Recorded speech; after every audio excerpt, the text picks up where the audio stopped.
Okay, so for the fuel injector on this one, we're going to go into the fuel system.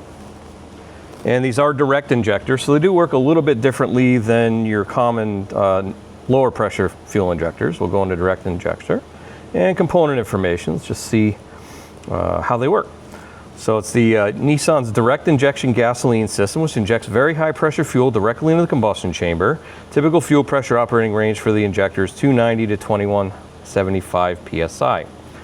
Normally closed solenoid type injectors responsible for delivering high pressure atomized fuel directly in the combustion chamber. Controlled by a high current left in the engine control module, which supply about 65 volt power and ground control signal to injectors only when the injectors are energized.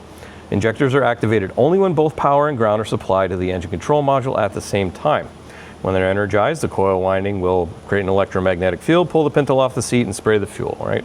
So this isn't a direct injector class, but at least it tells us, kind of how these work. And it said go to the harness. There's 2 sub-harnesses, one for each bank. I'm on this one, so this is bank 2, and we're going to be testing fuel injector 2. So the yellow and blue wires down there.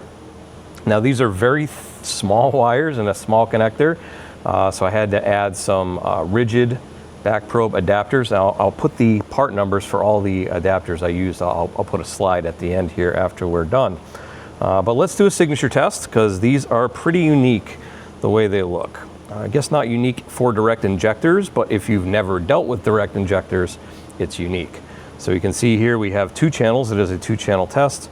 The green, let me go back up. The green, yellow needs to go to injector low, and green goes to fuel injector high, black to a no good ground, of course, which is the battery in this case. And we see how they should line up. So the high side, it's going to have a large spike at the beginning, and then it kind of pulses it towards the end there, and then when the yellow comes in, that's where it closes the injector. So we have two channels to open and close this direct injector. So let's hit view meter, we'll fire up the vehicle, and we'll see what we get for the pattern.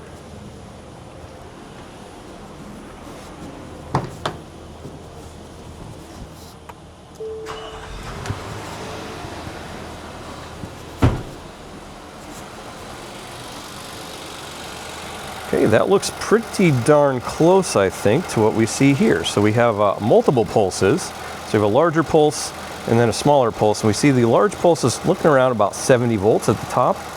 So they said about 65 volts or so. So that sounds about right. And then on the closing side, on the yellow side, it is about 65 volts again. And we can see how the pulses kind of line up there in the middle where the trigger is. We can see how the peak and hold, and then we have the closing voltage right there. So that is the fuel injector on this Nissan.